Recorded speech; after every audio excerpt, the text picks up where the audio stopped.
Mas aí tem que ser, põe o seu personagem na parede. E agora, José? Quando Drummond faz isso, se você tiver a oportunidade de ler o poema, você vai ver que ele coloca o personagem em situações que foram desfeitas. Ele desfaz a situação, isto é, antes existia uma festa, agora a festa acabou. Antes os amigos estavam presentes, mas agora o amigo foi embora.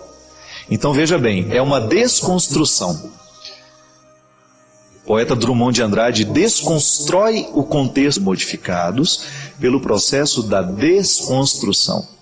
Mas aí você poderia me dizer assim, padre, mas o senhor está muito pessimista. Aí eu já lhe apresento o avesso da desconstrução. A vida desconstrói o tempo todo, nós não temos como fugir disso. Só que no avesso dessa desconstrução, porque o processo biológico é assim, nós vamos perdendo a vitalidade, nós vamos ficando em espaços diferentes, o meu filho cresce, ele vai precisar casar, ele vai precisar assumir um outro espaço que vai ser dele. É desconstruir, o lar não será mais o mesmo. Morre uma pessoa, você sentiu que desconstruiu. Aquele espaço já não é mais ocupado na mesa. Você conhece aquela música? Tá faltando um lugar na mesa? É bonita, uma música antiga, né? Eu não sei cantar, mas a música fala justamente disso. Não, como é que é, gente? Eu me lembro. Naquela mesa está faltando ele, e a saudade dele vai doer em mim. Naquela mesa está faltando ele. Isso mesmo. Olha que bonito. É bonito e triste, né? Mas você percebe que a vida vai desconstruindo aos poucos. Mas no avesso dessa desconstrução, minha gente, está a necessidade de reconstruir. O ser humano será mais feliz, mais realizado, à medida em que ele reagir ao processo da desconstrução construindo. Ele não se acomoda nos destroços da desconstrução, mas ele reinventa um novo fato a partir do que foi desconstruído. É uma questão de sabedoria. É uma questão de sabedoria que vai nos exigir o tempo todo. Tudo bem, o nosso espaço foi desconstruído.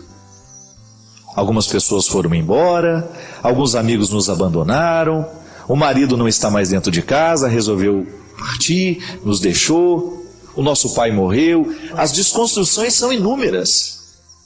Aquele amigo que você achou que era íntimo, que era próximo, não é mais, desconstruiu, modificou. Mas eis que você tem diante de você uma desconstrução que pode ser a base para uma nova construção. E aí vai depender da resposta que você vai dar. Por isso, Cecília, que você precisa ficar muito atenta, para que a sua desconstrução familiar, que foi o afastamento dos seus filhos do lar, eles agora vêm menos, eles não estão todo dia com você, que essa desconstrução não seja causa de ruína, inclusive para o seu casamento. É a hora de você responder à vida de um jeito diferente, minha filha. Quem sabe agora você tenha tempo de cuidar de coisas que antes você não tinha. Investir um pouco mais em você, investir um pouco mais no seu relacionamento com seu marido. Quem sabe seja a época de vocês aproveitarem um pouco, conhecer o que antes vocês não podiam conhecer. Ah, padre, mas não tem muito dinheiro para isso. Tudo bem, mas descubram naquilo que é possível uma maneira de construir o casamento de vocês e a maternidade, a paternidade de vocês hoje de um jeito novo. Dar essa resposta à vida de maneira qualificada. Porque a desconstrução vai ser inevitável, minha gente. Todo mundo vive o processo da desconstrução. Os fatos que vão sendo modificados e que de repente, olha, eu não sou mais o jovenzinho que eu era de 20 anos atrás. Mas eu estou satisfeito. Sabe por quê? Porque eu descubro nessa desconstrução uma maturidade que eu não tinha 20 anos atrás. Uma sensibilidade maior, quem sabe, para lidar comigo mesmo, para lidar com quem está do meu lado. Quando a gente toma consciência que a resposta que nós damos à vida precisa evoluir com o tempo, não há velhice que possa nos estragar o sabor da vida. Não há nenhuma desconstrução que possa ser definitiva, por mais dolorosa que ela seja. Eu vejo o tempo todo, a gente acompanha de perto muitas histórias assim. Famílias que se desconstruíram por causa das situações e que reencontraram uma maneira de fazer o espaço ficar diferente, quem sabe, no primeiro momento causando um sofrimento, mas depois também voltando a provocar alegrias. Quem disse que nós estamos condenados a ficar infelizes só porque um fato desagradável nos aconteceu ou só porque uma ruptura precisou nascer? E aqui, nesse caso, Cecília, você ainda tem o alento de saber que os filhos estão no lugar certo. Eu acho que a maior satisfação, o maior motivo que um pai e uma mãe precisam ter para poderem, para reagir nesse momento da desconstrução, é justamente saber que os filhos estão felizes. De que adianta mantê-los grudados em vocês se vocês não representam o que eles precisam do mundo? Vocês representam uma parte, serão sempre essa segurança que darão a eles essa possibilidade de enfrentarem o mundo, de voltarem de vez em quando para reabastecerem as suas esperanças, os afetos, mas agora eles estão aí necessitados de enfrentarem todas as dificuldades e possibilidades que o mundo vai lhes dar. E aí é o momento da sua luta pessoal. Responda à existência agora de um jeito novo. E agora eu falo com você que também tem aí as suas desconstruções. O que você está fazendo com elas? De repente a vida mudou, não era mais como no passado, causa um certo medo, é natural que no momento da desconstrução a gente fique medroso, porque a realidade antiga nos causava segurança, e de repente não causa mais. Eu estou inseguro, desconstruiu. O conhecimento não é assim? Uma espécie de desconstrução. Você tinha uma ideia formada sobre um assunto e de repente alguém troca uma ideia com você e você descobre fatos novos que você não sabia. Aí você quebra aquele antigo conhecimento e renova. E aquilo que chegou de novo não é nada mais, nada menos do que um processo de desconstrução. Desabou o conhecimento antigo, fez um novo nascer. E depois o processo não termina. É por isso que nós nunca estamos prontos.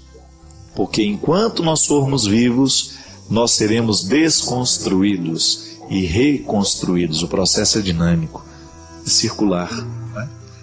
O tempo todo a vida está girando em torno de nós, a nossa existência está acontecendo, nós estamos respirando, nós estamos amando, nós estamos sonhando. O sonho, por exemplo, a capacidade de sonhar, de querer algo maior, de lutar, é processo de desconstrução, minha gente. Porque quem verdadeiramente sonha não fica fixado, mas vai além, caminha na direção dos sonhos que tem. O bom sonho é aquele que nos motiva os passos. Eu quero chegar lá, e sei que para chegar lá eu preciso andar 1000 quilômetros. Eu tenho que dar o primeiro passo.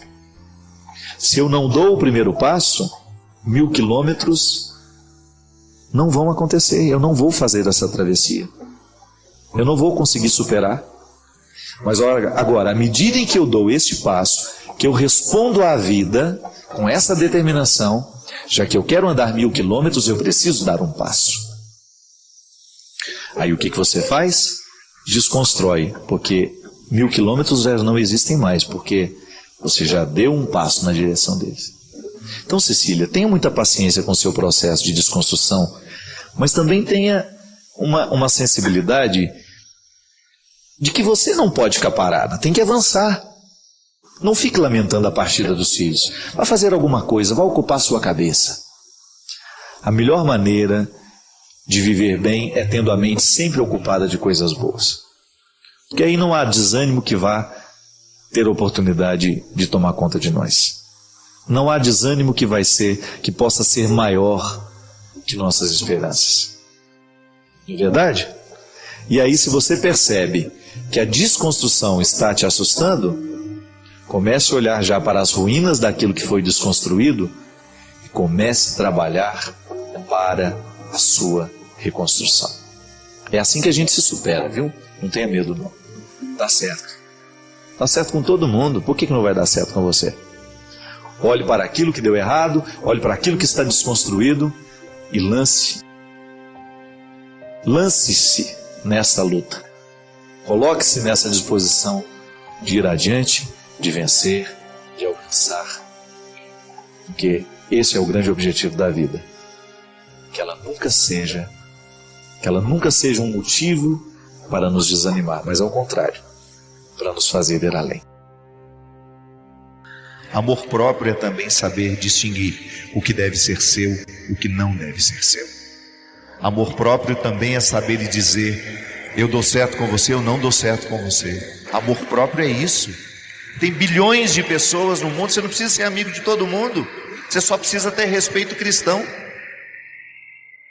Amor próprio significa você ter coragem de identificar: só fica na sua vida quem quiser o melhor de você, quem motivar o melhor de você.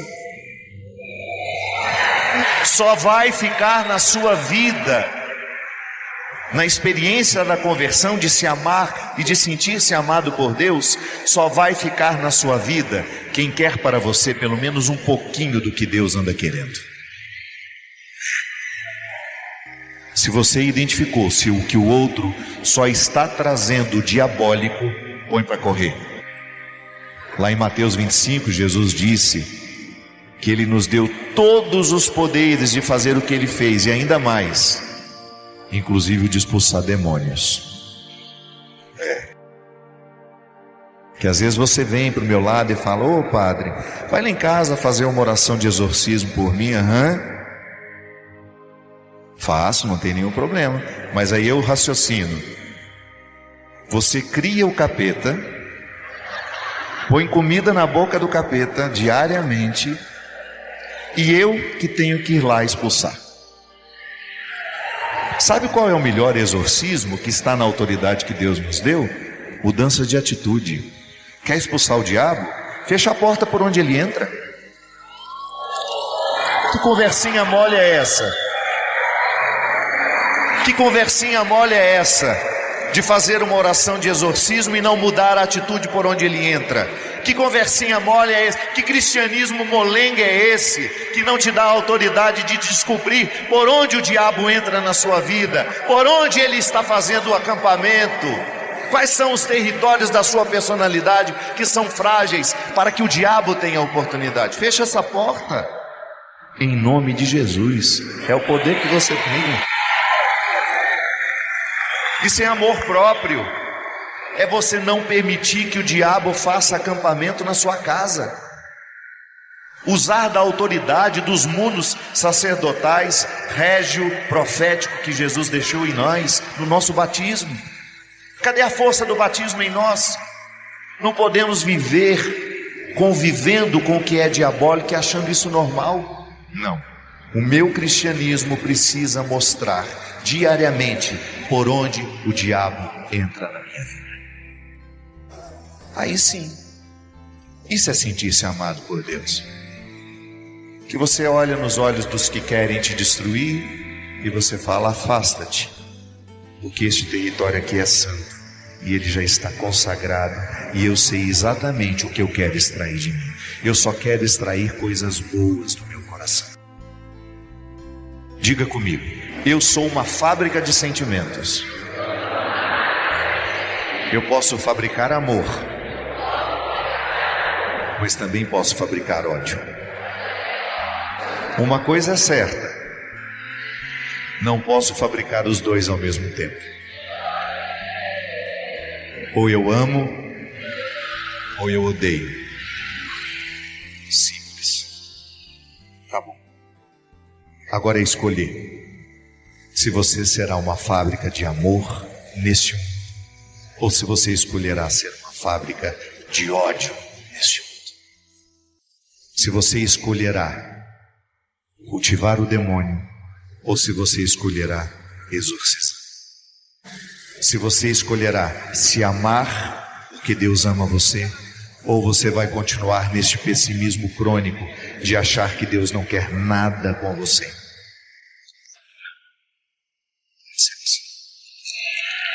ame agora, perdoe agora, porque essa vida é trem-bala, parceiro.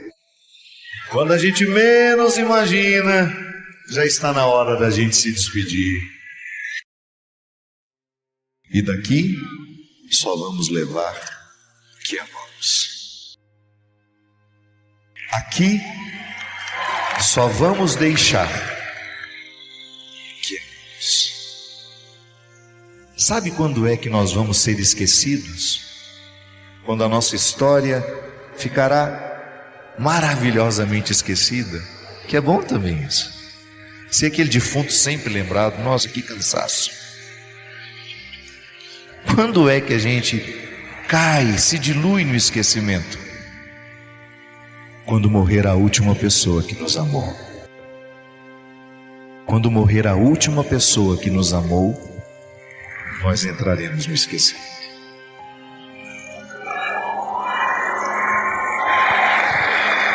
Entraremos no esquecimento humano, mas estaremos na eternidade, que é só amor.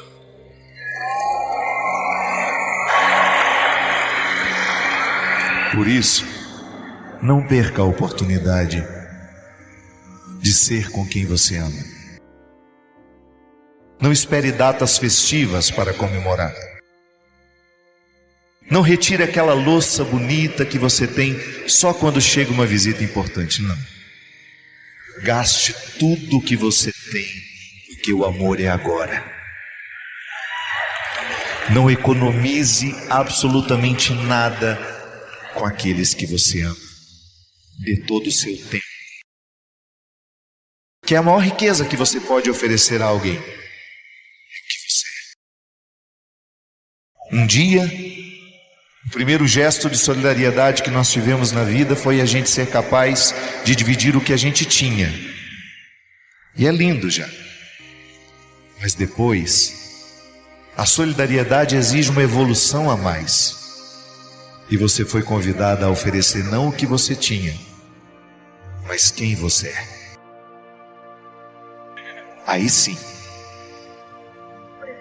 nós estamos fazendo o gesto de solidariedade mais bonito que o ser humano é capaz, que é você estar, ser com quem você ama. Segura teu filho no colo, sorri e abraça teus pais, enquanto estão aqui. Que a vida é trem-bala, parceiro, e a gente é só passageiro, prestes a partir.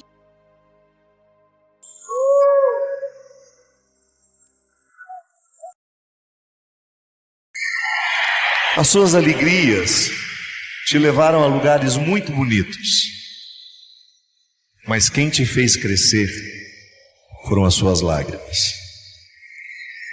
Quem te fez crescer, quem te fez ter o sorriso que você tem hoje, sem medo de errar, foram as suas lágrimas. Só Deus sabe o que vocês passaram para estarem aqui hoje.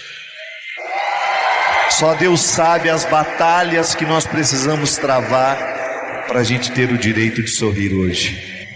O nosso grito de vitória nunca foi tão forte. É a vitória sobre a morte, minha gente. É a vitória sobre a tristeza. É a vitória sobre tudo aquilo que nos amargurou tanto. Você está aqui hoje. Você escolheu estar aqui hoje, fortalecer os poderes de Cristo em você. É isso. Fortalecer os poderes de Cristo em você. É isso que você veio fazer. Você veio declarar a vitória de Deus sobre a sua vida e pegar aqui uma porção redobrada de coragem, porque a vida espera por nós.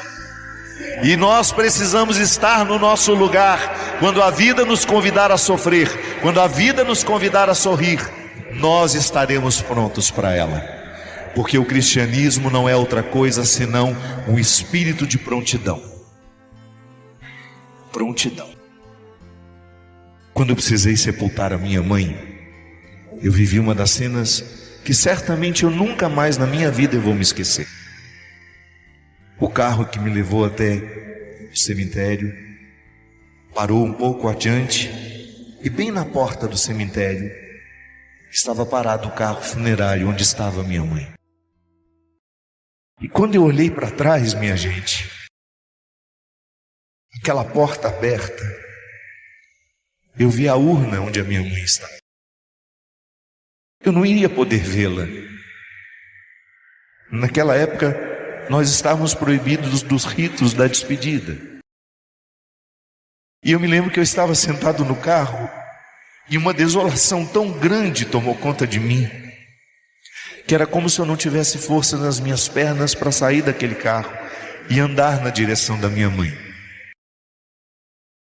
E eu estava no carro com a Tânia e o Bob, que é o esposo dela, que tinha sepultado a mãe, acho que há 1 ano atrás.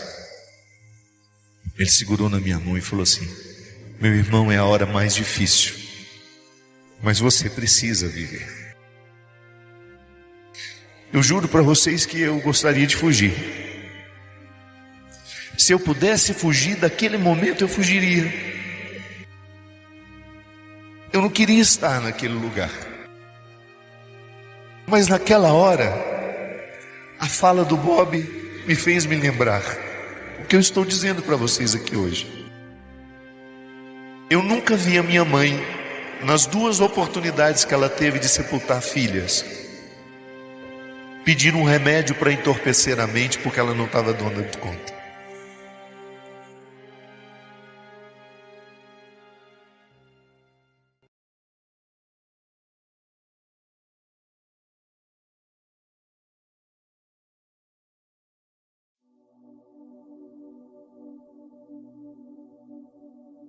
Ter a oportunidade de entrar aí na sua casa,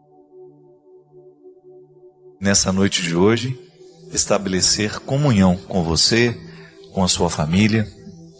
Você que acabou de chegar do trabalho, ou chegou da faculdade, ou já estava aí esperando este momento de encontro, muito obrigado pela confiança, pela oportunidade que você me dá de entrar na sua vida e junto com você acender as luzes. Não sei como foi que você enfrentou, pode ser que no seu estado não tenha havido, mas nós que passamos pela experiência do apagão essa semana, a gente descobriu, através de uma coisa boba, simples, né? Faltou a luz na casa da gente, a gente descobre a duras penas o quanto é ruim a gente ficar no escuro. Eu tive um agravante, eu descobri que na minha casa não existem fósforos. Você acredita num negócio desse? Tinha vela, mas não tinha fósforo para acender a vela. E depois de eu ter subido 5 andares, né, a pé, na escada, eu fiquei um pouco desanimado de voltar para buscar. A nossa casa é toda elétrica, né? Então, como faltou energia elétrica, a gente não sabe o que fazer da vida. Mas eu achei interessante que a primeira coisa que eu fiz quando eu entrei no apartamento, mesmo iluminando lá com o celular, foi colocar o dedo no interruptor, né? A gente faz automático, né? É engraçado isso. Nós precisamos tanto da luz, nós somos tão necessitados da luz, que o cérebro não registra a informação de que não vai adiantar o interruptor. São as ações reflexas, né? Que a gente faz sem pensar. A gente faz porque a necessidade impõe ao corpo, impõe ao cérebro. Nós vivemos e dependemos da luz. E naquele momento em que a gente não tinha os recursos da luz, a gente não sabe nem muito bem o que fazer. A gente perde um pouco a referência. Eu fiquei pensando, sabe, minha gente, no dia do apagão, que às vezes na nossa vida acontece a mesma coisa. Nós também passamos por períodos de escuridão, onde a gente fica meio perdido dentro de... Mas é verdade, a gente fica tão perdido às vezes na vida, que nós podemos fazer essa comparação. Da mesma maneira como a gente não sabia andar dentro da nossa casa, sem que a gente tivesse um mínimo de luz para orientar os nossos destinos, os nossos passos, na nossa vida acontece a mesma coisa. É aquele desconforto da alma, né? É aquele desconforto de você não saber que caminho seguir, que decisão tomar, o que é o mais certo fazer agora, para onde eu vou, Como que eu vou contornar os sentimentos que estão me julgando num processo de escuridão?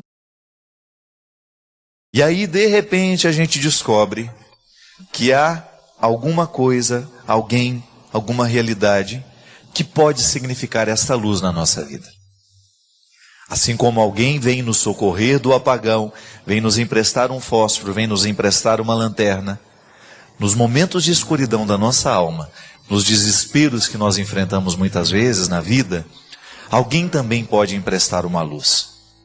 E cada vez mais eu estou convicto de que essa luz ela vem através de uma palavra, ela vem através de um conselho. Eu fico fascinado, minha gente, com a capacidade que as palavras têm de fazer bem ao nosso coração. Pode fazer mal também, mas não vamos prender nisso hoje. Falar do quanto que uma palavra bendita pode abrir a nossa cabeça para compreender uma situação. Às vezes nós ficamos muito focados, né?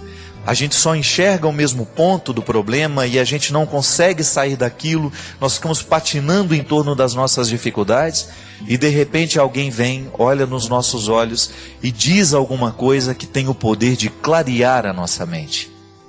E Deus age aí. Por que a palavra de Deus é tão importante no processo da nossa conversão? Por que é tão importante a gente mergulhar nas leituras sagradas?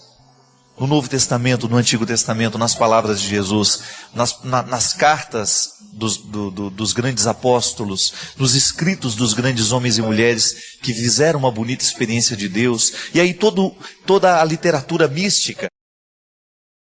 São pessoas que de alguma maneira acendem luzes dentro de nós. A palavra é sagrada por quê? Porque ela continua comunicando até os dias de hoje. A palavra orienta a nossa vida. Jesus é a luz do mundo. E como é que eu chego até o conhecimento dessa luz?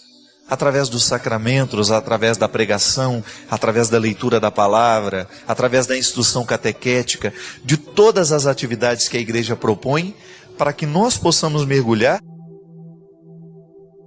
no conhecimento do mistério da luz. É assim que funciona a vida. Há momentos em que a escuridão vai abater sobre nós. E aí o que a gente vai fazer? Vamos bater a cabeça nas paredes ou vamos buscar a solução? Vamos buscar um jeito de encontrar uma saída? Vamos descobrir alguma coisa que possa iluminar o nosso destino para que a gente não continue batendo a cabeça, para que a gente não continue errando da mesma forma? Aí cada um reage como pode ou como quer. Os apagões existem, isso é certo, é fato. Muitos de nós hoje estão meio apagados. Muitos de nós hoje estamos mergulhados em conflitos, em dilemas, em sentimentos contraditórios, sentimentos que machucam, que estragam. Muitos de nós hoje estão abatidos pelos acontecimentos. Só que aí nós temos a opção de tentar buscar alguma coisa que possa acender uma luz dentro de nós. Que Deus venha incendiar a nossa alma. Né?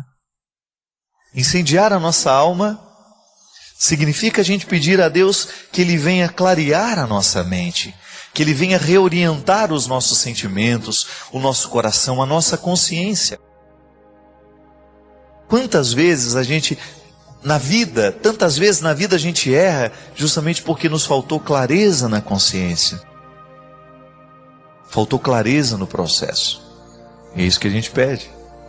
Incendeia minha alma, incendeia minha alma, incendeia minha alma, Senhor.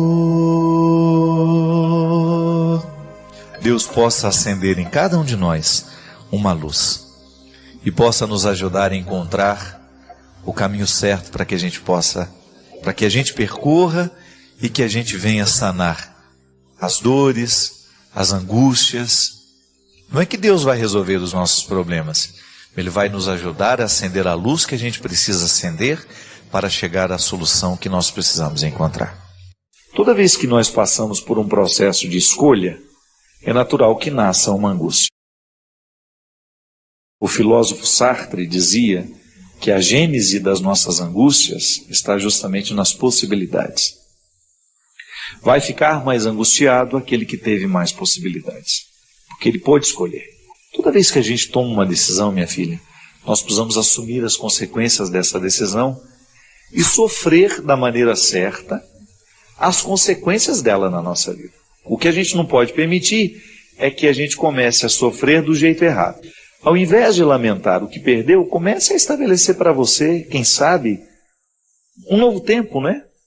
Um novo crescimento. Ocupe a sua cabeça agora,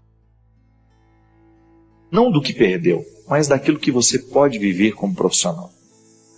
Saber virar a página, saber dar um novo rumo para a vida é muito importante para que a gente dê certo. Quantas vezes na vida nós passamos por aquela sensação de, nossa, e agora? O que eu vou fazer? E o vitorioso é aquele que administra bem esse momento. Porque os contrários da vida estão aí, minha gente. Às vezes a gente escolhe certo, às vezes a gente escolhe errado, mas vamos fazer alguma coisa de bom daquilo que a gente fez, daquilo que a gente escolheu. Ainda que você chegue à conclusão, Sheila, que você escolheu errado, descubra nesta oportunidade que você tem hoje um motivo para você ir além. Sair da zona de conforto, como você mesmo disse, não é fácil, né? Agora, é muito perigoso também a gente ficar na zona de conforto por uma comodidade, porque a gente não quer sofrer, porque a gente não quer se incomodar. Cuidado! Toda vez que você estiver muito confortável dentro das suas escolhas, questione-se. Não se trata de você se precipitar e agora sair mudando tudo. Não. Mas descubra o que nessa zona de conforto significa comodidade, comodismo. Saiba diferenciar a satisfação, né, a estabilidade do comodismo. Nós precisamos crescer sempre. E essa zona de conforto, ela pode ser muito perigosa para o ser humano. Toda vez que você diz, eu já sei fazer isso porque faço isso há 20 anos. Cuidado, viu? Porque você pode estar muito ultrapassado na sua maneira de fazer, porque você não teve coragem de prestar atenção na maneira como outras pessoas fazem. Você corre o risco de estar perdendo tempo. Você corre o risco de qualificar um pouco mais o seu jeito de trabalhar, só porque você não teve coragem de prestar atenção naqueles que fazem diferente de você. Isso é muito importante. Na zona de conforto, a gente ter a oportunidade de descobrir onde posso ser melhor. Não é nenhum problema você descobrir na vida esse conforto, né, de você saber que você está sendo quem você deve ser. Mas ao mesmo tempo você inquietar-se para colocar sempre em questão o ser que você está sendo. O profissional que você é, ter que avançar, né? É tão bom você fazer um curso de vez em quando, você parar para ouvir um discurso diferente do seu. Faz bem, a gente fica agregado, né? A gente cresce. E essa oportunidade de poder avançar, de poder sair daquele lugar comum é sempre tão benéfica para o ser humano, né? Nunca é tarde para aprender. A vida fica muito mais interessante quando nós estamos aprendendo alguma coisa. E é verdade. O que eu estou aprendendo? Nessa fase da minha vida, o que é que eu estou aprendendo? Alguma coisa eu preciso aprender. Nós precisamos ter tempo para aprender. Sabe por quê?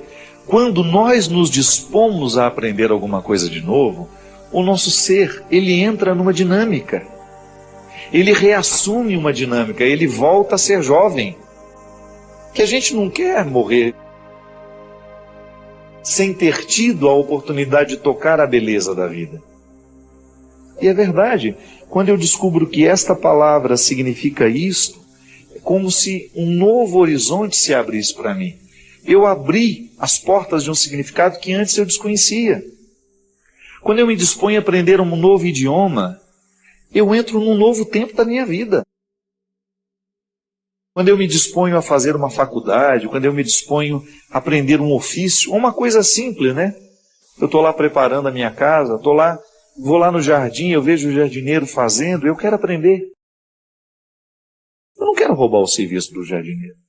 Eu não quero fazer por ele. Mas eu quero, na hora que aquilo estiver fora de ordem, eu mesmo saber resolver. Aí quando a mulher está lá me ensinando o porquê da planta, disso, daquilo, eu prestar atenção, porque aprender aquela lição é muito mais que aprender aquela lição somente. Mas é colocar a minha alma numa dinâmica que a torna mais jovem, mais feliz. Aprender. Minha gente, vou confessar uma coisa para vocês. Durante algum tempo eu convivi, no contexto acadêmico, com pessoas muito preparadas, com doutorado disso, doutorado daquilo. Mas às vezes as pessoas são tão sem sal, tão sem gosto. Por quê? Porque elas acham que já sabem tudo. Mas eu também tive a oportunidade de, no mesmo contexto acadêmico, de gente muito bem preparada, encontrar gente que sabe muito, mas finge que não sabe. Porque quando finge que não sabe, ela tem a oportunidade de estabelecer um encontro que possa lhe proporcionar alguma sabedoria. Não se mostra pronto. A gente se interessar por aquilo que o outro faz. Que a gente aprende. Aprender talvez seja hoje a maior urgência, porque a gente coloca a nossa alma numa dinâmica nova. Se hoje eu me disponho a aprender alguma coisa, eu estou me proporcionando um renascimento. O que é que nós precisamos aprender? Tenho certeza que você ainda precisa aprender muita coisa. Faça o seu compromisso. Descubra o que você hoje pode iniciar na sua vida. Não vai dormir, então, sem descobrir 2 palavras novas. Dá um jeito aí. Hoje você vai incorporar 2 novas palavras ao seu vocabulário. Aprender. Você vai começar a ficar um pouco mais interessado em olhar para o mundo, saber que existe um funcionamento que lhe interessa. Aprender como funciona o seu corpo. Por que se eu comer isso agora vai me prejudicar? Por que se eu misturar este alimento com este? Não é a química que vai favorecer a minha saúde? Alguma coisa a gente precisa aprender. Aprender um pouco sobre o outro, né? Às vezes a gente corre o risco de passar ao lado a vida inteira sem ter aprendido muita coisa sobre ele. Eu desejo que hoje você tenha a oportunidade de preparar bem o seu futuro. Porque é isso que Jesus faz quando passa verdadeiramente pelos nossos caminhos. Ele nos empresta um novo jeito de olhar para o mundo. Jesus nos empresta um novo jeito de olhar para nós mesmos e para aqueles que estão do nosso lado. E ao nos emprestar um novo jeito de olhar, Ele nos ensina. Nos ensina o mais bonito, nos ensina a aprender. Porque aquele que está disposto a aprender está ocupado para o resto da vida. Não há monotonia no coração daquele que se dispôs a viver a vida aprendendo.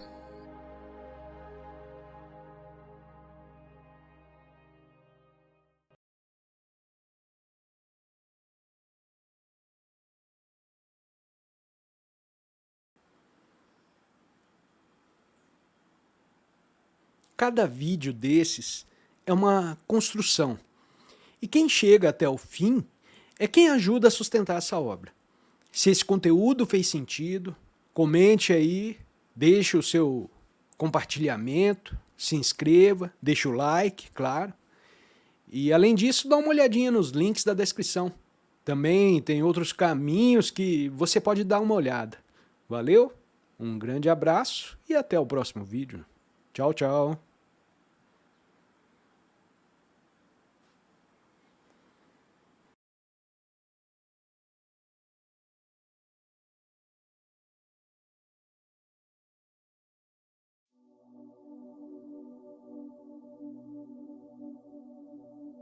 Às vezes a gente fica tão preocupados com o futuro, né?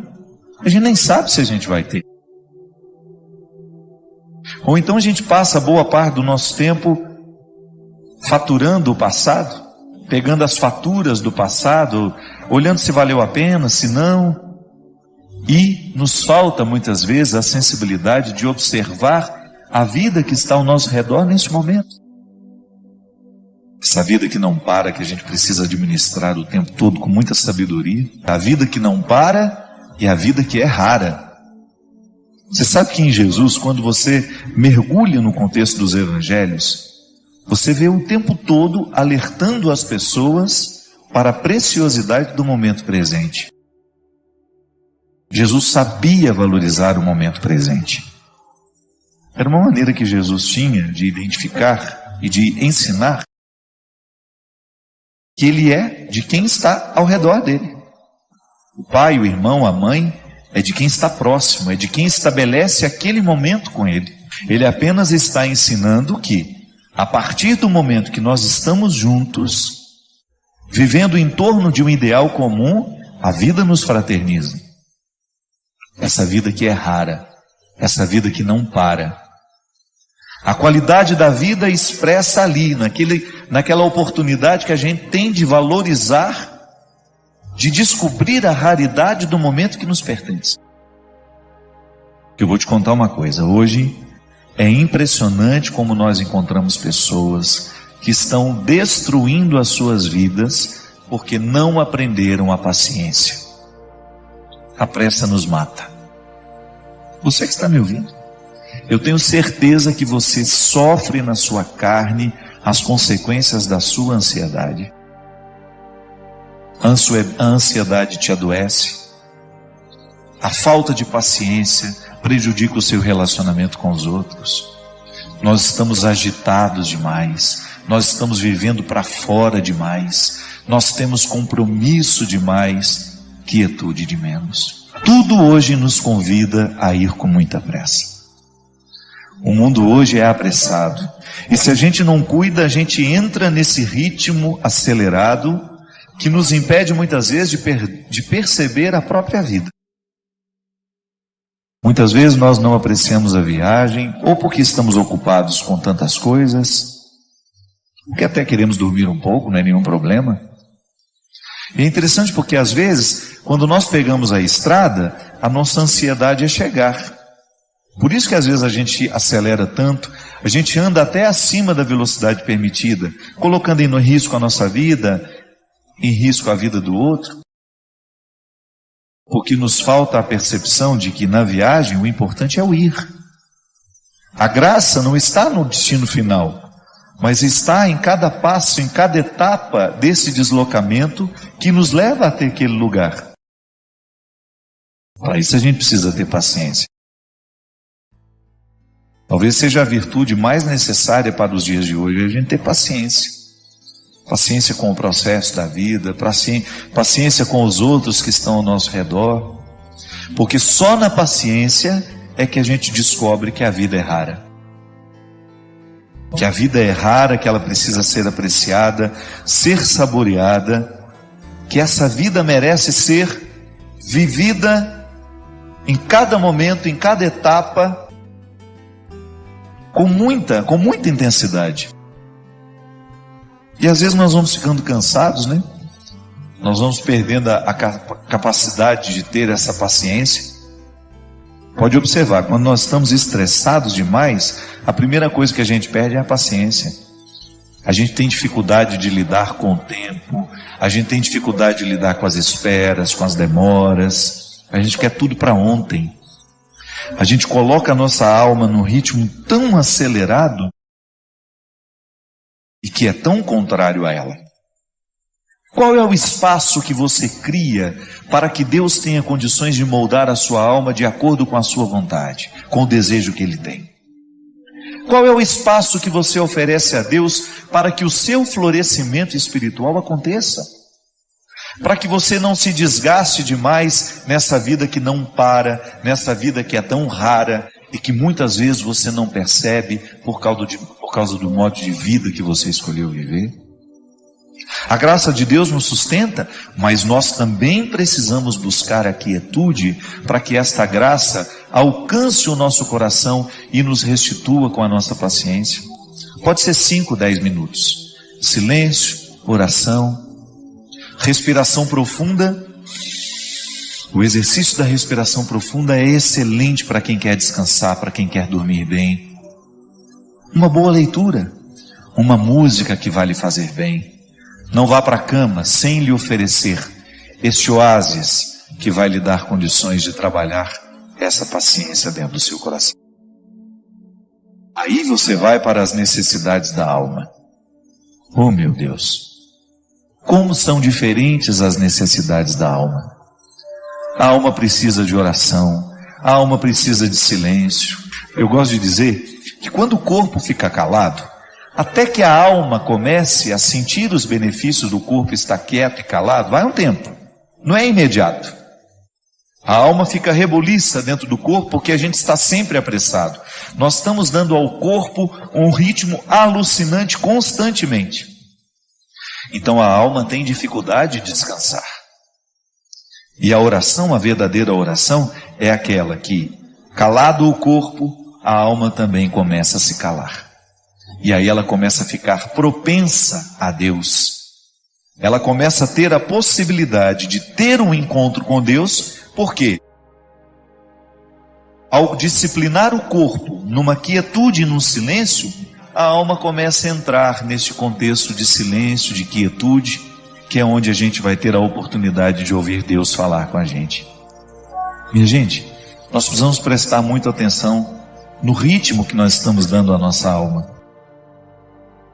Muitas vezes nós estamos fazendo a nossa alma viver num ritmo que sufoca, que mata aos poucos.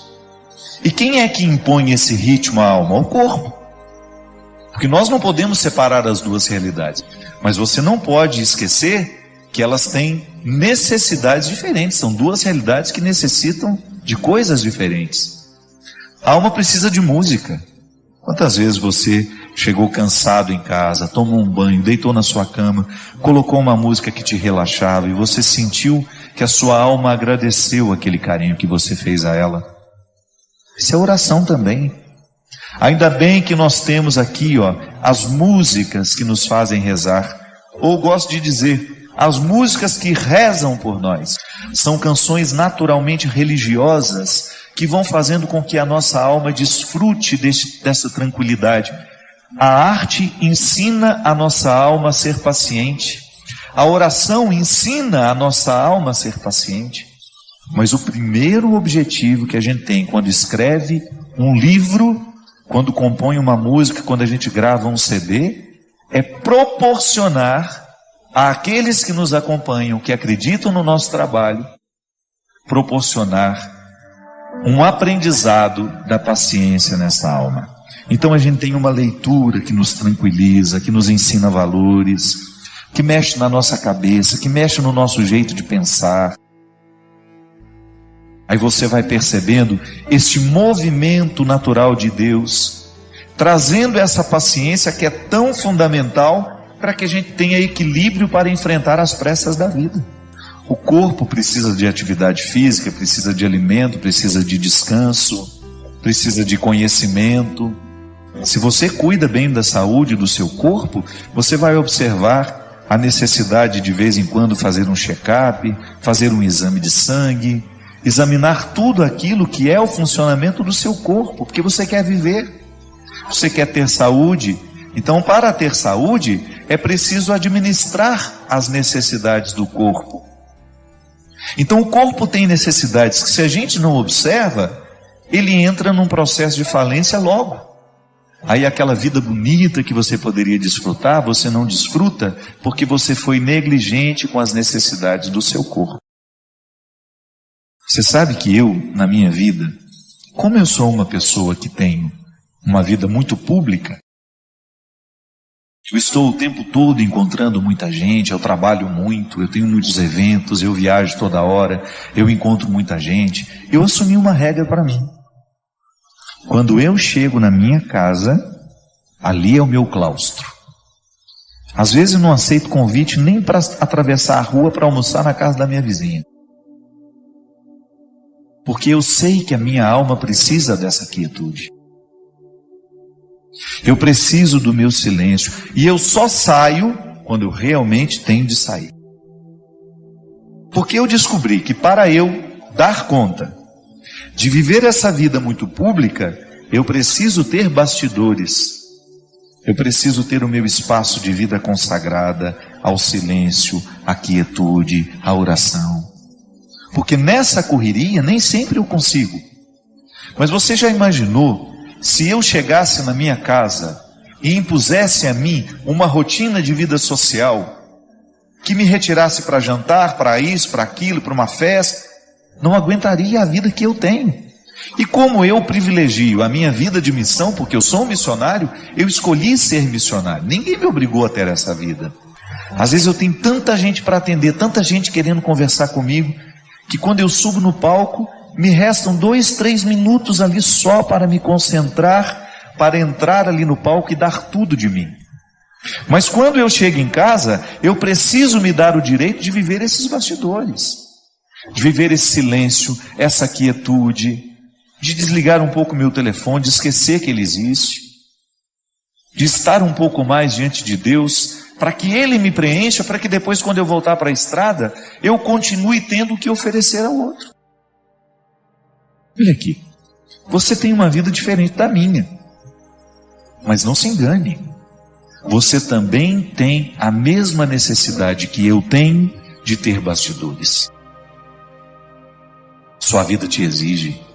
Você tem uma vida social que te joga para fora o tempo todo.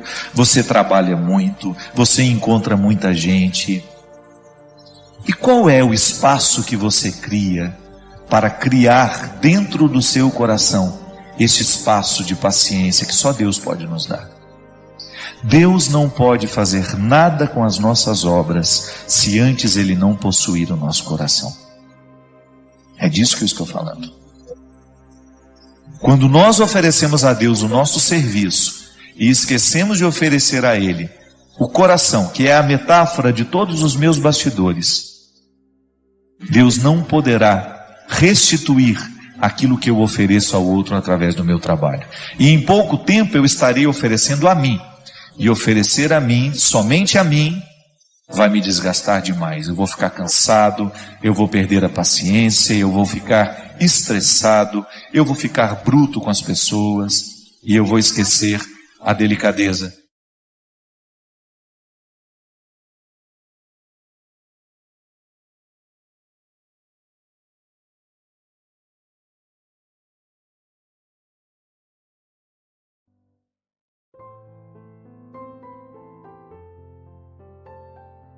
O que é a vida virtuosa?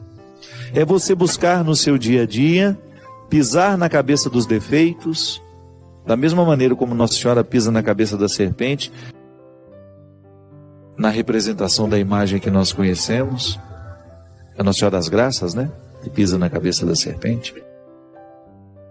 Santo Agostinho sugere a vida virtuosa até mesmo para os ateus, porque ele aprendeu isso lá na filosofia antiga, num tempo em que esses escritos, essas sugestões filosóficas eram para ateus, mas também para aqueles que queriam ser cidadão.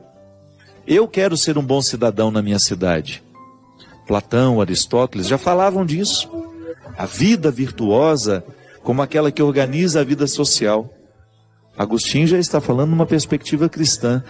Quando eu luto para viver uma vida virtuosa, eu naturalmente estou deixando de dar força ao pecado. Parece complicado isso, né? Mas não é. Todos nós temos uma liberdade dentro do coração que nos foi dada por Deus. Mas que se a gente não administra bem essa liberdade, ela pode morrer dentro de nós. Nunca chega à tona. O que é a liberdade interior que a gente tanto fala? É essa capacidade que você tem de dizer não a uma realidade que você reconhece nociva a você. Quando nós perdemos a capacidade de dizer não a uma realidade que nos destrói, é porque essa realidade já se tornou viciosa. Ela se estabelece dentro de nós como um poceiro que invade terras, que não eram suas, mas passam a ser pelo tempo em que ele se estabelece ali. É o que nós chamamos de uso capião. Se eu entro dentro de um terreno que não é meu e começo a plantar, fazer ali a minha cultura, daqui a pouco eu entro na justiça e vou requerer o direito de que aquilo é meu. O vício não faz outra coisa na vida da pessoa. E a primeira coisa que o vício faz, ao retirar a capacidade que aquela pessoa tem de decidir por si mesma, é expulsar o amor próprio. É que, na verdade, o vício não sabe conviver com o amor próprio. Eles não cabem na mesma sala. Eles não falam a mesma língua, porque eles não lutam pelas mesmas questões. O vício, para se estabelecer numa pessoa, a primeira coisa que ele faz é minar a capacidade de decisão da pessoa.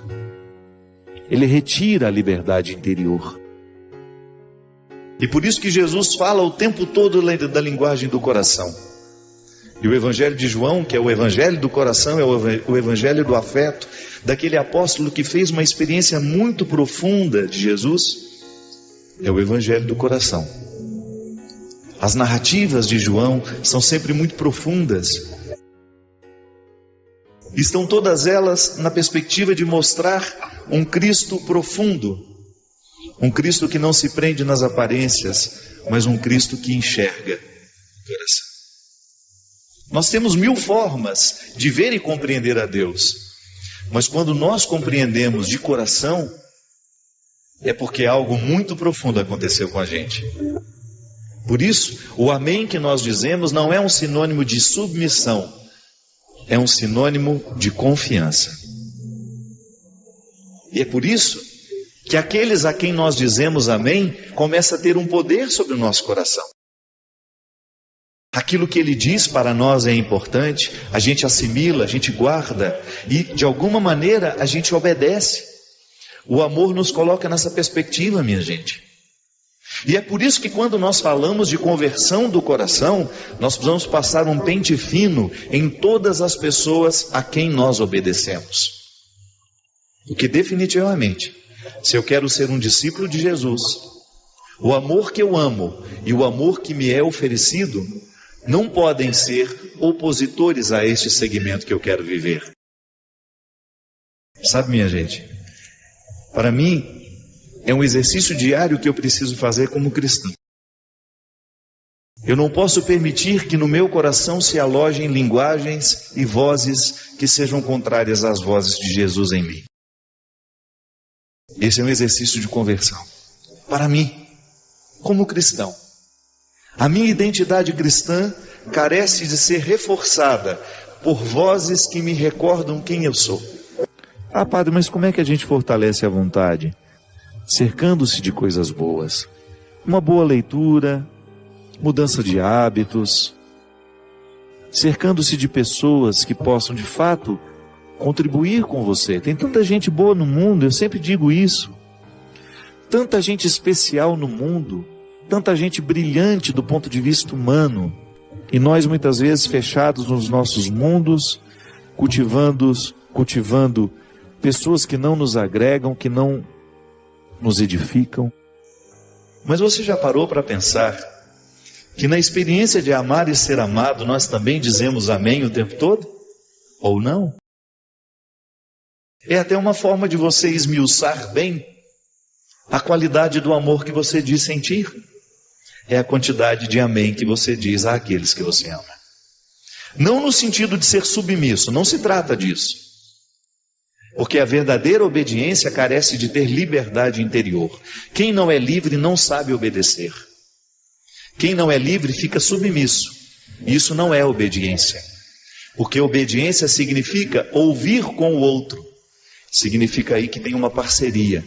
Nós estamos juntos para decidir aquilo que é nosso.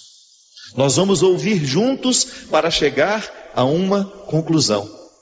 Da mesma maneira como alguém vai lá e abre uma porteira para a boiada passar, alguém de vez em quando precisa abrir a porteira da nossa vida para que a gente tenha condições de sair daquilo que está nos prendendo. Como é que abre essa porteira, minha gente? Desculpe até a expressão, né? Abre a porteira como? Através de uma palavra, através de um conselho bendito. ou até mesmo de um abrir de olhos que nos faz enxergar as coisas de um jeito novo, sem as opressões que muitas vezes os nossos inimigos íntimos colocam em nós. Por isso o amor é esse exercício de serviço. Eu sirvo aquele a quem amo, e aquele a quem me ama, também me serve. Não no sentido de sermos objetos um para o outro, no sentido de termos um significado profundo que nos faz ficar em pé. E então nós começamos a descobrir as parcerias neste processo de conversão. Quando nós identificamos que o outro está nos tornando cada vez mais aptos à ação de Deus em nós. Você olhar para os amigos e identificar: esse amigo aqui me faz ser mais de Deus. Esse marido me faz ser mais de Deus. Essa esposa me faz ser mais de Deus. Esses filhos que eu trouxe ao mundo me fazem ser mais de Deus. E você também pensar na responsabilidade do seu papel na vida dessas pessoas. Eu me lembro quando eu era menino, nas primeiras aulas que a gente tinha, a professora nos dava algumas lições e dizia para a gente: isso você tem que saber de cor. Não é assim? O saber de cor é como se a gente tivesse tido a experiência mais profunda que o conhecimento pode nos proporcionar. Eu já sei de cor, isto é, já está internalizado em mim. Já não pode ser retirado de mim, porque foi assimilado pelo coração. E Jesus nos ensinou que a maior autoridade, aquela que está superior a todas as outras autoridades, não é a medalha no peito, não é a profissão que foi dada pelo diploma, não é o cargo político que ele exerce, não. Pode até ser o rei, mas ele não tem autoridade efetiva nenhuma sobre mim. A verdadeira autoridade é aquela que nos faz servir. Olha que beleza isso. Na compreensão de Jesus, a verdadeira autoridade, o verdadeiro poder está nas mãos daquele que serve. Quando nós dizemos amém, dentro de um contexto religioso, por exemplo, nós estamos dizendo que nós acreditamos naquilo que nos foi dito. No universo religioso, a palavra amém significa disposição de seguimento. Amém. Eu estou concordando com você. Aquilo que me foi proposto pela fé, eu estou humanamente aceitando. Amém. Eu quero, eu me disponho. Rezo por você, minha filha. Quero que você tenha êxito, para que você tenha êxito na sua luta, para que você volte a se amar, que você redescubra o seu valor como pessoa e que você não se renda a tudo isso que está lhe destruindo. Não importa o momento da vida em que você se cansou. O que importa é que é sempre possível recomeçar. É necessário recomeçar. Recomeçar é dar uma nova chance a si mesmo. É renovar as esperanças na vida e, o mais importante, acreditar em você de novo. Sofreu muito nesse período? Chorou muito? Foi limpeza da alma. Ficou com raiva das pessoas? Foi para perdoá-las um dia. Sentiu-se só por diversas vezes? É porque fechaste a porta até para os anjos. Acreditou que tudo estava perdido? Era o início da tua melhora. Pois é, agora é hora de reiniciar, de pensar na luz, de encontrar prazer nas coisas simples de novo. Que tal um corte de cabelo arrojado, diferente? Um novo curso? Ou aquele velho desejo de aprender a pintar, desenhar, dominar o computador, ou qualquer outra coisa? Olha, quanto desafio! Olha quanta coisa nova nesse mundo de meu Deus te esperando. Está te sentindo sozinho? Besteira? Tem tanta gente que você afastou com seu período de isolamento. Tem tanta gente esperando apenas um sorriso teu para chegar perto. Quando nos trancamos na tristeza, nem nós mesmos nos suportamos. Ficamos horríveis. O mau humor vai comendo o nosso fígado até a boca ficar amarga. recomeçar. Hoje é um bom dia para começar novos desafios. Onde você quer chegar? Ir alto? Sonhe alto. Queira o melhor do melhor. Queira coisas boas para a vida. Pensando assim, trazemos para nós aquilo que desejamos. Se pensamos pequeno, coisas pequenas teremos. Já se desejamos fortemente o melhor e principalmente lutarmos pelo melhor, o melhor vai se instalar na nossa vida. E é hoje o dia da faxina mental. Joga fora tudo que te prende ao passado, ao mundinho de coisas tristes, fotos, peças de roupa, papel de bala, ingressos de cinema, bilhetes de viagens e toda aquela tranqueira que guardamos quando nos julgamos apaixonados. Jogue tudo fora, mas principalmente esvazie seu coração. Fique pronto para a vida, para encontrar de novo o amor. Lembre-se, somos apaixonáveis. Somos sempre capazes de amar e ser amados. Amar muitas vezes, muitas pessoas. Afinal de contas, nós somos o amor. Porque sou do tamanho daquilo que vejo, e não do tamanho da minha altura. Essa faxina que o escritor desconhecido nos propõe, com esse texto se chama Recomeçar, serve para nós nesse momento em que, ao olharmos para a morte do outro, pensamos a nossa. Na filosofia a gente aprende que a única forma que a gente tem de experimentar a morte, antes de morrer, é claro, né? Porque a morte é o acontecimento que nós vamos, de fato, saber o que é morrer é no momento que a gente morre. Não há uma outra forma de experimentar a morte pessoal senão morrendo. Então, como isso vai ser o ato definitivo, eu antecipo essa experiência quando eu olho para aqueles que morrem ao meu lado. E de alguma forma nós nos olhamos naquelas pessoas que se foram. É uma maneira que eu tenho, que você tem, de olhar para a sua morte, é naquele que morre. É um impacto sobre nós. A morte dos outros nos impacta. E ao olhar, ao sentir esse impacto, é natural que você também passe a sua vida limpa. Que todos nós queremos ser felizes. Às vezes não somos felizes é por causa das escolhas erradas que a gente faz. E quando eu falo de felicidade, eu não estou falando de ausência de problemas. Essa é utópica, essa não existe. Eu estou falando da possibilidade de nós vivermos confortáveis em nós. De você olhar para a vida que você está vivendo e você ficar satisfeito com o resultado que você está tendo. Isso é possível. A nossa vocação é essa. Não é ter uma vida extraordinária. Porque às vezes a gente olha para as pessoas famosas, né? A gente fala, nossa, que vida extraordinária deve ter aquela pessoa. Nada. Os palcos não são eternos. Aquele astro do cinema que você vê brilhando na tela, olha o que aconteceu com ele.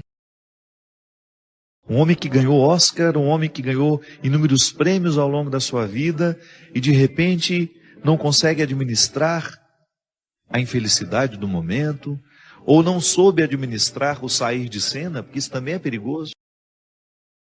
Ninguém está livre de perder o sentido da vida. E eu particularmente penso que pode ser para mim e para você uma oportunidade de nós revermos o que estamos fazendo na nossa vida. Às vezes a gente corre demais, às vezes a gente se expõe a um contexto de tanta necessidade, que a gente acaba morrendo antes da hora. Talvez esteja numa época em que as pessoas precisarão simplificar as suas vidas. Que quanto mais a gente pode, mais complexo a gente fica. E quando somos muito complexos, a gente se perde no contexto das escolhas, a gente tem dificuldade de encontrar o que é essencial. Porque aquele que pode muito, ele corre o sério risco de não escolher o que ele realmente precisa. Porque entre aquilo que a gente pode e entre aquilo que a gente realmente precisa, há uma distância muito grande. São muitos os excessos que nós alimentamos como prioridade, como algo inadiável. Urgente é viver, minha gente. Urgente é voltar para casa encontrar os filhos que a gente tem. Urgente é amar. E às vezes essa urgência, porque a gente quer chegar, nós somos capazes de parar hoje e esperar ali algumas horas, porque isso é urgente. Às vezes a gente confunde, né? Urgência não é você correr para chegar. A urgência é você querer chegar. Então, às vezes, porque eu quero realmente chegar, eu vou precisar dormir algumas horas para que eu tenha condições de chegar bem. Não me expor ao risco desnecessário, porque a vida já tem riscos demais. Aí por amor, como dizia o poeta, né? O escritor, o amor não desiste de nós. A gente pode até desistir dele, mas se tem uma coisa que você nunca vai perder na vida, é a insistência do amor por você. Ele quer abrigar o seu coração, porque nós somos feitos para isso. Pode observar, os momentos em que você mais foi feliz na vida, foi o momento que você amou intensamente. Não foi o momento que você ganhou dinheiro, não foi o momento que você fez sucesso. Mesmo porque o dinheiro e o sucesso, essas coisas só têm sentido se você tem pessoas que te amam ao seu lado. Jesus já falava isso, que o dinheiro só tem sentido se for para gastar com as pessoas que nós amamos. Então de nada vale você ter construído toda uma estrutura se lhe faltam pessoas que ajudem a significar essa estrutura construída. Isso é urgente. É você administrar a sua vida para que você tenha condições de estar mais tempo ao lado dos que você ama. Porque é assim mesmo. Chega um momento em que você descobre que o essencial, o que realmente importa, se opõe muito ao jeito como nós vivemos. É que, na verdade, a sociedade de consumo nos coloca dentro de um movimento que a gente não sabe onde vai parar. Então você vai incrementando a sua vida de um jeito, uma casa aqui, uma casa ali, um apartamento aqui, isso ali, 2 carros, e você vai multiplicando o seu gasto e você vai perdendo o direito de desacelerar. Ou então as pessoas que são dependentes de você. Às vezes é assim mesmo. É tanta gente que depende de nós que a gente não tem o direito nem de adoecer. Aí é a hora de você distribuir as responsabilidades, né? Olha, o bem-sucedido, né, de uma casa, você corre o risco de viver a vida inteira sendo aquele que vai suprir as necessidades de todos. Porque todo mundo olha para ele como se ele tivesse a obrigação de dar conta da vida financeira de todo mundo dentro daquela casa. Volto a dizer, tem de fazer a gente pensar na qualidade de vida que nós estamos tendo. Não dá para desperdiçar a vida assim, minha gente. Às vezes falta a oportunidade do desacelerar, de nos colocar ao lado das pessoas que nós amamos. Eu não me canso de pensar sobre isso, minha gente. O melhor lugar do mundo é um só. É aquele que nos dá a oportunidade de estarmos ao lado das pessoas que nós amamos.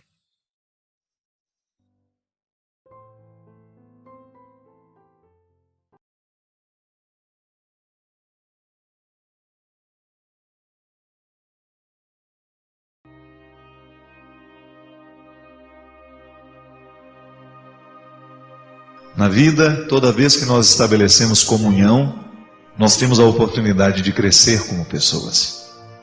Porque é na comunhão que nós nos fortalecemos. Quando você identifica que você não está só. E é interessante porque a maturidade humana, esse processo natural e necessário, né, de você tornar-se adulto, de ser capaz de compreender a vida, as dores da existência sem que isso lhe cause tantos aborrecimentos, né? O processo natural de ser gente vai nos ensinar que quando nós partilhamos a dor ou a alegria, nós nos aproximamos do sentido mais profundo dessas realidades. Porque a partilha, ela revela o que está oculto. Ou até mesmo o próprio tempo vai nos ajudando a fazer com que essa partilha seja cada vez mais reveladora. E é por isso que é importante estar em comunhão. E o tempo todo o esforço humano é para estabelecer comunhão. Quando queremos amar e ser amados, isso é comunhão. quando queremos ter amigos, quando queremos companhia, ainda que seja para ir ao cinema. Isso é comunhão. Diminui a orfandade, diminui a desolação que é tão natural da vida. Existir é pesado, existir é doído, não é fácil.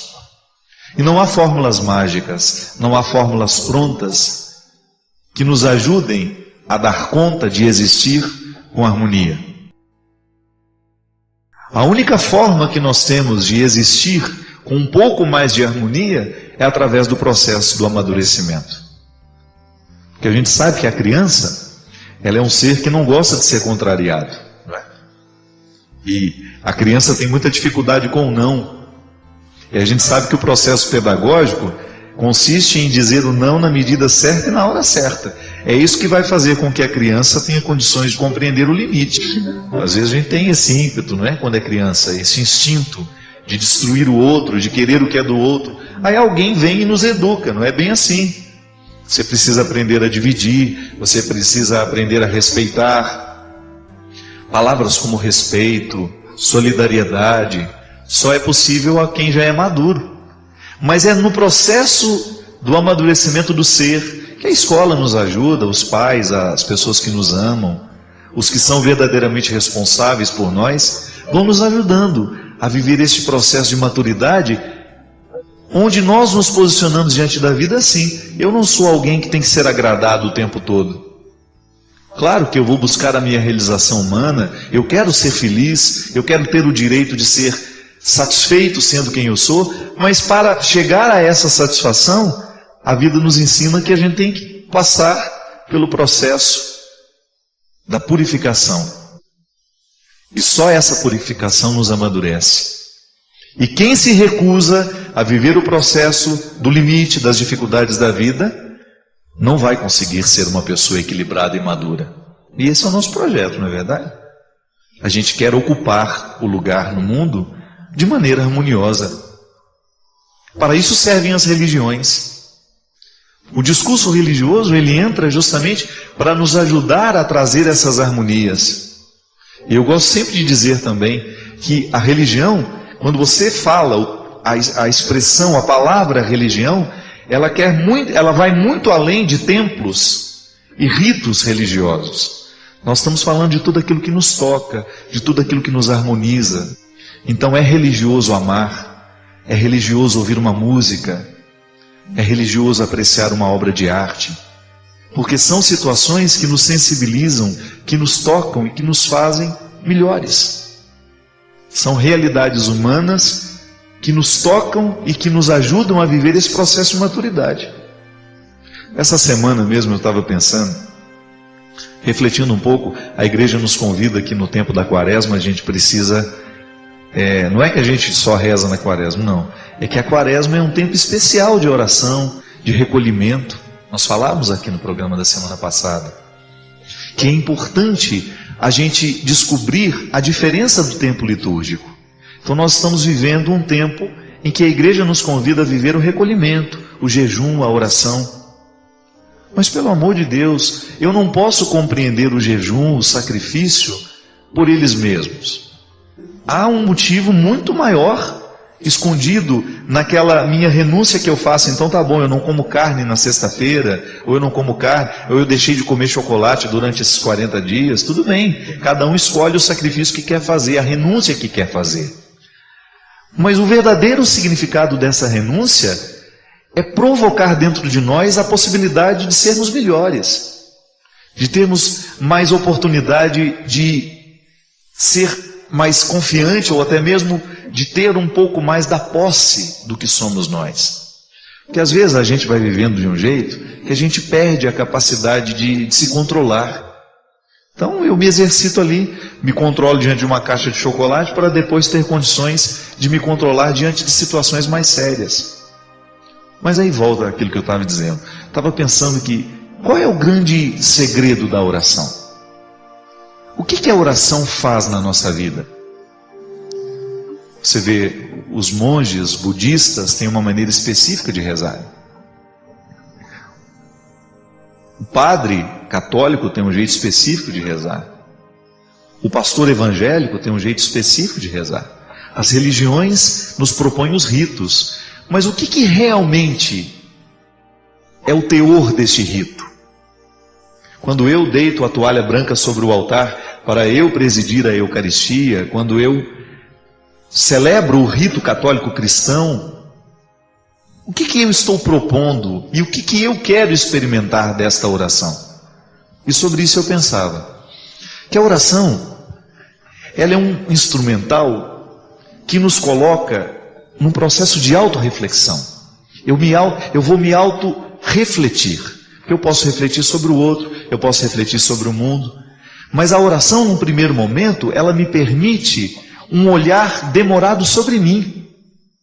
Porque toda vez que eu me coloco diante de Deus, é natural que eu leve para Ele, para conversar com Ele, todas as minhas realidades.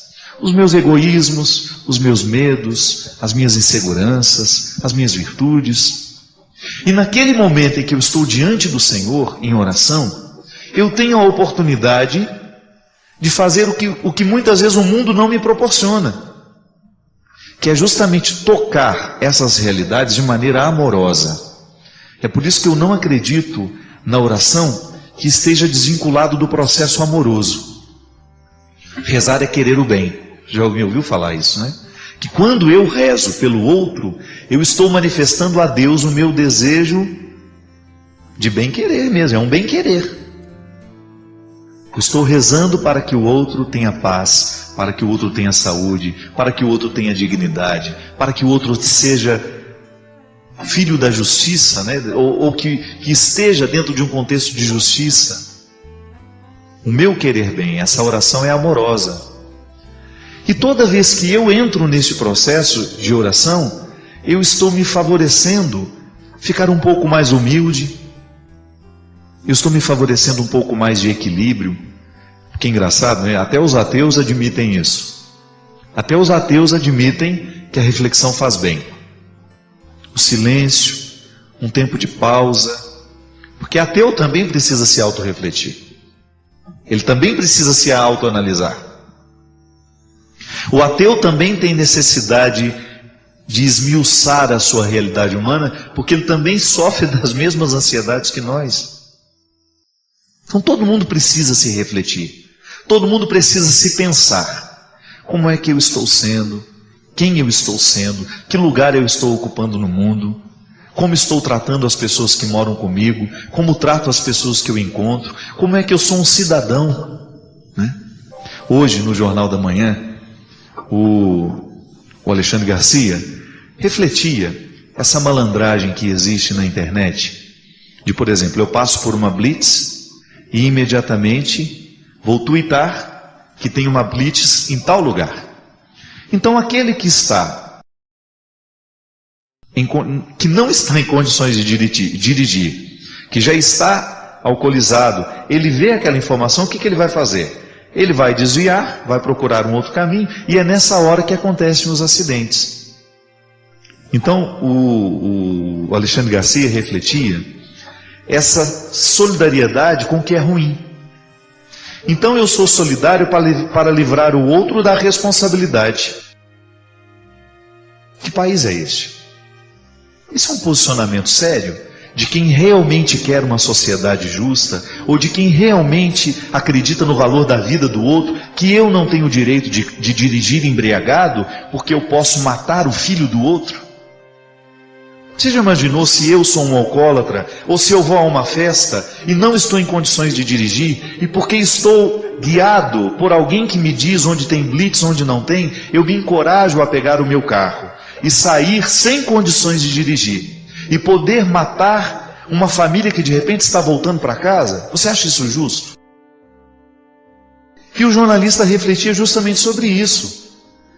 Essa solidariedade com o que é ruim, com o que não é moral, com o que não é ético. Minha gente, nós precisamos pensar o tempo todo sobre isso. Será que eu engrosso a fila do processo? Será que eu estou engrossando a fila daqueles que fragilizam o corpo social? Ou será que eu sou um cidadão atuante e que faz o que é certo, ainda que aquilo me cause restrições? Tudo bem, eu tenho o direito de ir a uma festa, de beber um vinho, mas eu tenho que saber que se eu optei por beber naquela festa, é minha obrigação não dirigir. Porque isso é maturidade. É você saber que você tem direitos e que você também tem deveres. Isso é cristianismo.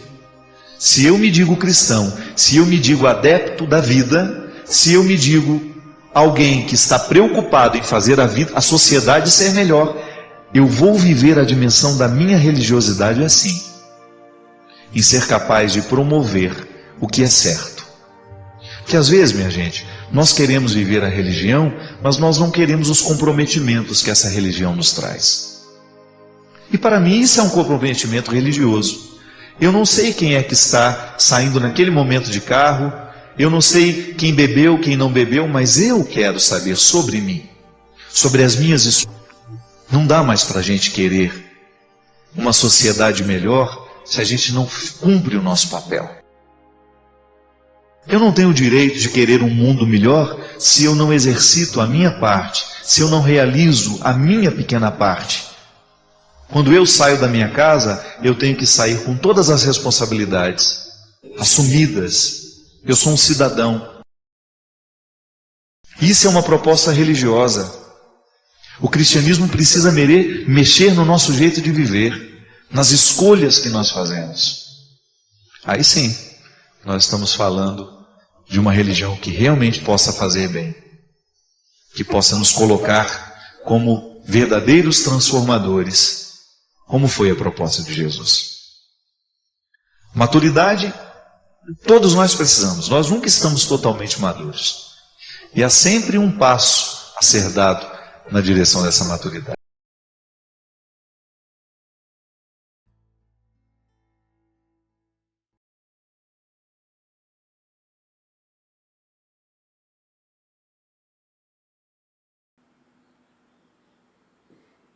Num mundo repleto de cortes, de vídeos curtos, de distrações, você escolheu ficar aqui e ouvir isso até o final. Isso já diz muito sobre a sua disposição de ter um olhar mais fundo. Escreve aí nos comentários a sua cidade e, se quiser, se inscreva e compartilhe esse vídeo com alguém que também não tem medo de pensar. Valeu? Um grande abraço a todos e até o próximo vídeo. Tchau, tchau!